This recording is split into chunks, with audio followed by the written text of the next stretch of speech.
Dear student, good morning everyone. मैं doctor Neelkamal Pandey, assistant professor BEd department, Sant Tulsidas PG college Kadipur. Dear student, आज हम बुद्ध के प्रकार नामक चैप्टर पर चर्चा करेंगे। बुद्ध के प्रकार नामक चैप्टर जो मनोविज्ञान की किताब पर मनोविज्ञान की किताब पर और आप लोगों के पाठ्यक्रम अर्थात बीएड के पाठ्यक्रम में रखा गया है, इसका अपना बड़ा महत्वपूर्ण भूमिका है। जैसा कि हम आपको थोड़ा सा बचपन में ले जाना चाहते हैं, जब बच्चे छोटी उम्र में अर्थात शैशवावस्था, उत्तर शैशवावस्था और पूर्व बाल्यावस्था के बीच जो गतिविधि करते हैं और उनको देखकर उनके गार्जियन ये कहते हैं कि आखिर वो इसके पास किस प्रकार की बुद्धि है और आगे चल करके यह क्या करेगा, ऐसी कल्पना, ऐसी संकल्पना गार्जियन करते हैं। तत्पश्चात शायद इन्हीं बातों से को दृष्टिगत रखते हुए मनोवैज्ञानिकों ने बुद्धि के प्रकार को बताया अपने अपने दृष्टिकोण से, जिसमें थॉर्नडाइक के बताए गए जो बुद्धि के प्रकार हैं वो सबसे अच्छे माने जाते हैं। और तो थॉर्नडाइक ने बुद्धि के कितने प्रकार बताए डियर स्टूडेंट्स? बुद्धि के 3 प्रकार बताए। नंबर 1 अमूर्त बुद्धि,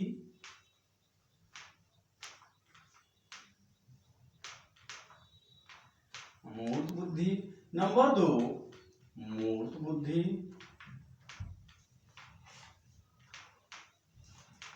बुद्धि, नंबर 3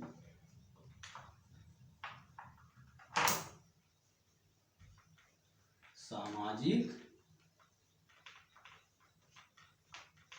तो डियर स्टूडेंट्स, थॉर्नडाइक ने बुद्धि कितने प्रकार बताए? 3 प्रकार। नंबर 1 पे आता है अमूर्त बुद्धि, जिसे हम अंग्रेजी में क्या कहते हैं? Abstract intelligence. और दूसरे नंबर पर आता है मूर्त बुद्धि, जिसे हम अंग्रेजी में क्या कहते हैं? जिसे हम अंग्रेजी में कॉन्क्रीट इंटेलिजेंस। और तीसरे को हम सामाजिक बुद्धि के नाम से जानते हैं और अंग्रेजी में उसे क्या कहते हैं? अंग्रेजी में उसे सोशल इंटेलिजेंस कहा जाता है। तो डियर स्टूडेंट, मैं आप लोगों के सामने जो है इन तीनों का अलग अलग ढंग से डिफाइन करूंगा और जिसमें 2 बातें एकदम पूरी तरह से क्लियर हो जाएंगी। नंबर 1 कि बालक, इस बुद्धि की प्रचुरता रखने वाला बालक किस प्रकार की गतिविधि करता है और आगे चल करके क्या बन सकता है। तो हम पहले लेते हैं अमूर्त बुद्धि को, जिसे अंग्रेजी में एब्स्ट्रैक्ट इंटेलिजेंस कहा जाता है। तो एब्स्ट्रैक्ट इंटेलिजेंस वाला बालक क्या कौन सी गतिविधि करता है? वह बालक तार्किक बात करता है, तार्किक बुद्धि की प्रधानता उसमें अधिक होती है और वो हमेशा तर्क के द्वारा प्रश्नों को करता है अपने गार्जियनों से, अपने बड़ों से, और वो कहता है क्यों, कैसे, कहां इत्यादि तर्कों को लगाता है और सीधे सीधे किसी भी बात को वो मानने के लिए तैयार नहीं होता है।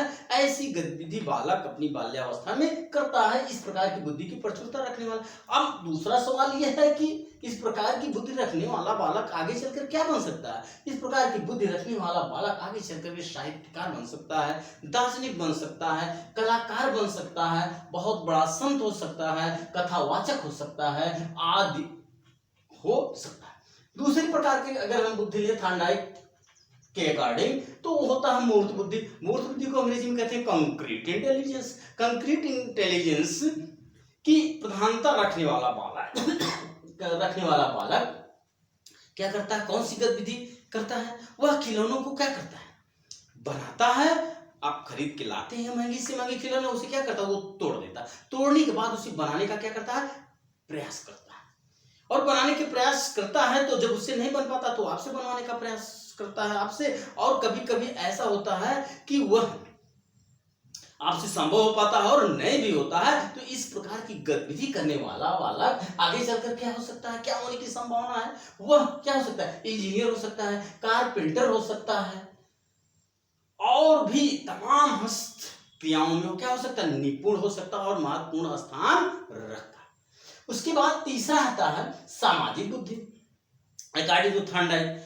तो सामाजिक बुद्धि में थॉर्नडाइक ये कहते हैं कि जिन बालकों में सामाजिक बुद्धि की अधिकता होती है वो बालक क्या करते हैं, समूह में रहना पसंद करते हैं, वो अकेले रहना पसंद नहीं करते। वो घर बनाते हैं, खेलते हैं, कूदते हैं और समूह में सारी गतिविधियां करना चाहते हैं। और ऐसे बालक आगे चल करके समाज सुधारक हो सकते हैं, अच्छे नेता हो सकते हैं और शिक्षक भी हो सकते हैं। शिक्षक तो एक ऐसा व्यक्तित्व है जिसमें तीनों प्रकार की बुद्धि की मात्रा पर्याप्त मात्रा में होती है, अन्यथा वह शायद अपने विद्यालय और अपनी कक्षाओं, अपने बच्चों के बीच में शायद समायोजन स्थापित न कर सके।